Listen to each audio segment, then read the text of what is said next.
welcome to Bearded Meeple. Certain games definitely have a learning curve and hopefully you're getting better at them over time.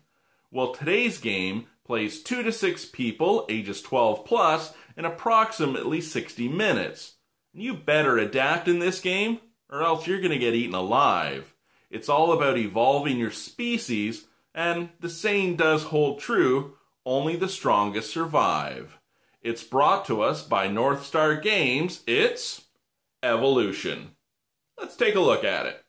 The game comes with evolution trait cards for your species, a watering hole, food tokens for herbivores and carnivores, cubes that will measure the population and body size of a species, a bag to hold your food tokens, and a first player marker.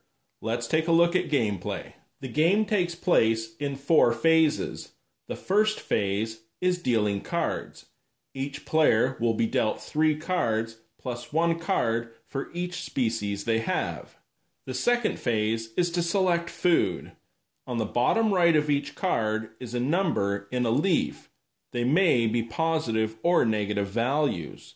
Each player will choose 1 card and place it face down in the watering hole. The combined value will determine how much food will be placed there later in the game. The third phase is playing cards.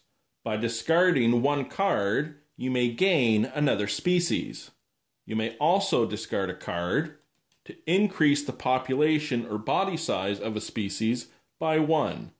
Your third option is to play cards on a species. You don't always have to play cards. You can hold on to them for another round. A species may only ever hold 3 cards, and 2 of the traits may never be the same. It's also during this phase, if you want to discard any cards from a species, you would do it at this time. The fourth phase is feeding. Food has been placed on the watering hole based on the cards that were played. Certain traits will allow some species to eat right away, otherwise the player with the token will eat first and continues in a clockwise fashion. Each player feeding 1 species at a time. A species is hungry until its food is equal to its population. While generally herbivores will eat the plants, there are some traits that will allow them to eat meat. Carnivores will never eat plants and only attack other species, possibly your own species. The trait cards that you've played on a species may interact with one another and help in your defense or attack values. You will also find you may have to adjust your food, population, and body size as certain animals interact with each other. Towards the end of feeding, if a species did not feed, it may go extinct, and while you lose that species, any trait cards that were played on it, they will get replaced.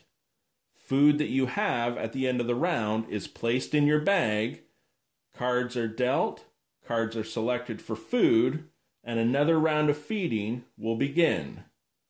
Points are based on the amount of food in your bag, the population size of species, and the amount of trait cards you have. Whoever has the most points will win. And that, my friends, is Evolution. On its surface, a fairly straightforward game. There are only the 4 phases, but on 3 of the phases, lots of options to be very strategic. Just how much food should you put in the watering hole? Do you want to increase a species' body size or population, or start a new species altogether?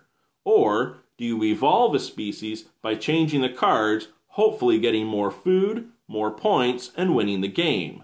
There's an expansion coming out that is going to open this game strategically and give you a lot more options. I hope you get a chance to check it out. I'll talk to you again soon.